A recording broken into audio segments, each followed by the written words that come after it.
Assalamualaikum warahmatullahi wabarakatuh. Saya Marihatun Hasana dari program EGSD semester 4 Universitas Muhadi Setiabudi. Di sini saya akan menjelaskan tentang perilaku mencontek di kalangan siswa berstatus remaja. Pengantar yang pertama, nilai merupakan suatu tolak ukur dalam ketercapaian suatu pembelajaran dengan cara melakukan tes atau ujian, baik menggunakan lisan atau tulis. Jadi seorang guru akan mengukur kemampuan siswa untuk menilai apakah siswa tersebut sudah memahami pembelajaran yang telah diajarkan. Cara guru untuk menilai yaitu dengan cara mengadakan ujian tulis atau mengerjakan buku LKS yang telah dimiliki oleh setiap siswa. Menurut Gibson, dikutip dari Sujana dan Wulan 1994, ada siswa yang berusaha dengan cara mengikuti les atau bimbingan belajar, selain belajar dengan rajin di rumah dan di sekolah dan di rumah. Namun ada juga siswa yang menggunakan cara instan. Cara instan yang digunakan dengan cara memberikan jawaban kepada teman atau membuat contekan dengan tulisan yang kecil-kecil. Atau juga ada teman yang meminta ke teman yang bisa mengerjakan soal tersebut. Yang kedua, Indarto dan Masrun 2004 mendefinisikan mencontek yaitu mencontek memiliki arti sebagai perbuatan curang, tidak jujur dan tidak legal dalam mendapatkan jawaban pada saat tes atau ujian. Jadi, mencontek dilakukan oleh siswa pada saat ulangan atau ujian berlangsung dengan memanfaatkan suatu pertemanan dan menjadikan pertemanan untuk alasan memperoleh jawaban. Bentuk kata tersebut adalah merupakan sebuah bentuk solidaritas teman. Akan tetapi bentuk solidaritas tersebut sangatlah menyimpang dari kata solidaritas. Hal tersebut sangat merugikan bagi teman yang sudah bersungguh-sungguh belajar di rumah maupun di sekolah. Bahkan ada juga mereka yang sampai mengikuti bimbingan belajar di luar rumah atau di luar sekolah untuk mendapatkan nilai yang sangat baik. Yang kedua, ada teori pokok. Teori pokok ini solidaritas remaja dibagi menjadi dua, yaitu ada solidaritas positif dan juga ada solidaritas negatif. Solidaritas positif berdampak akan sangat baik sekali untuk perkembangan kehidupan sosial mereka di masa yang akan datang. Akan tetapi melihat solidaritas remaja sekarang itu salah karena remaja sekarang menganggap solidaritas positif itu dengan cara memberikan jawaban kepada teman. Menurut hasil penelitian dari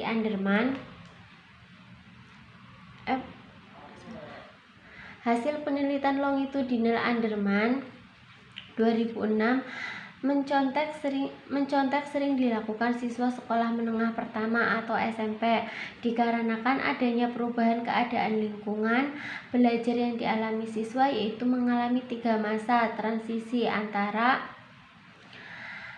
dari sekolah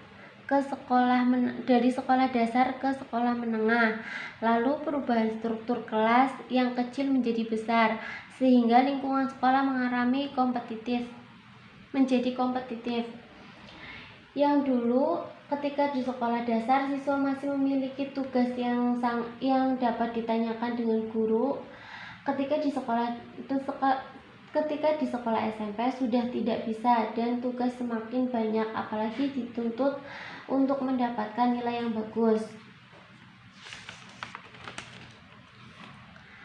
Menurut Murdoch 1999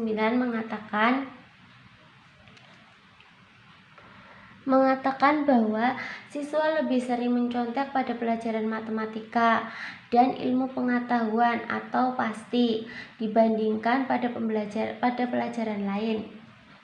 Karena pelajaran matematika itu memiliki banyak rumus yang harus bisa dihafal atau dipahami untuk memecahkan suatu soal dan membutuhkan ketelitian dalam menghitung. Sedangkan ilmu alam yaitu yang sudah pasti memiliki dasar suatu penelitian dalam penyampaiannya. Attitude atau sikap. Menurut Bruno 1987, sikap atau attitude adalah kecenderungan yang relatif menetap atau untuk bereaksi dengan cara baik atau buruknya terhadap orang atau barang. Jadi, sikap itu dapat mencerminkan diri seseorang dengan melihat apa yang bisa didapatkan atau diberikan kepada orang lain dalam menanggapi hal atau perilaku yang kurang baik.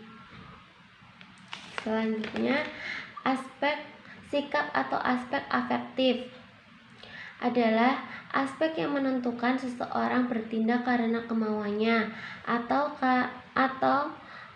kerelaan bertindaklah yang menentukan seorang berbuat sesuai dengan sikap yang dimilikinya. Kesadaran yang dimiliki oleh seseorang dalam menanggapi sesuatu dan menangani suatu masalah yang dihadapi sesuai dengan sikap yang dimiliki seseorang tersebut.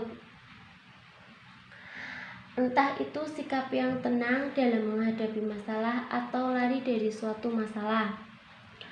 Untuk pembentukan dan perubahan sikap dapat dilakukan melalui 4 macam cara, antara lain ada adopsi, diferensiasi, integrasi, dan trauma. Adopsi itu sendiri adalah peristiwa yang kejadiannya berulang dan terus-menerus dan dapat mempengaruhi sikap individu atau sikap seseorang. Yang kedua ada adopsi, ada diferensiasi. Diferensiasi ini bertambahnya pengalaman sejalan dengan usia, jadi bisa membedakan baik dan buruknya suatu peristiwa tersebut atau pengalaman tersebut. Yang ketiga ada integrasi. Integrasi ini pembentukan sikap, maksudnya itu yang dulunya selalu lari dari masalah, akan tetapi lambat laun akan menghadapi suatu masalah dengan baik. Yang selanjutnya itu yang terakhir ada trauma. Trauma itu suatu pengalaman yang datangnya tiba-tiba dan memiliki kesan yang baik dalam diri seseorang, sehingga seseorang yang memiliki trauma akan lebih berhati-hati dan mudah merasa takut akan hal yang membuatnya trauma tersebut. Contoh, orang yang jatuh dari motor akan mengalami rasa takut dan tidak akan menaiki motor tersebut bagi orang yang mengalami trauma naik motor. Yang selanjutnya, dalam kamus besar atau dalam kamus modern bahasa Indonesia, mencontek itu tiru hasil pekerjaan orang lain. Disimpulkan dalam pelaksanaan ujian adalah mengambil jawaban soal-soal ujian dengan cara-cara yang tidak dibenarkan dalam tata tertib ujian. Jadi, meniru hasil orang lain dengan cara meminta bantuan teman dan melanggar tata tertib ujian yang diselenggarakan. Berikutnya, faktor-faktor penyebab siswa mencontek. Faktor-faktor penyebab siswa mencontek antara lain, yang pertama, kurang mengamati arti pendidikan. Jadi, siswa yang kurang mengerti arti pendidikan itu cuma asal mendapatkan nilai bagus, akan tetapi tidak mau belajar atau usaha sendiri, dan tidak lebih memilih untuk meminta-minta jawaban kepada temannya. Padahal hal tersebut adalah teman tersebut itu mencontek ke teman yang lain. Yang kedua itu pendidikan moral baik di rumah maupun di sekolah kurang diterapkan dalam kehidupan siswa. Pendidikan tentang moral, yaitu pendidikan yang dapat menjadikan peserta didik memiliki prinsip untuk kehidupannya kelak. Yang ketiga itu sikap malas yang tertanam dalam diri siswa sehingga ketinggalan dalam menguasai mata pelajaran dan kurang bertanggung jawab.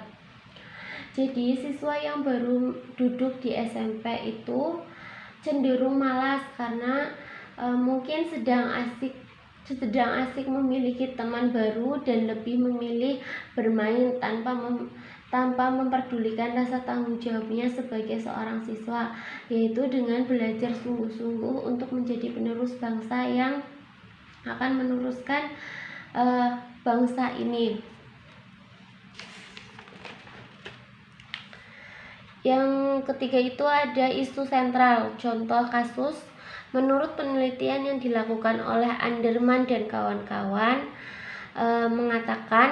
menunjukkan bahwa sekolah menengah pertama lebih mengutamakan pada kompetisi dan perbedaan kemampuan siswa dalam belajar daripada memperhatikan cara siswa belajar dan pengalaman yang didapatkan.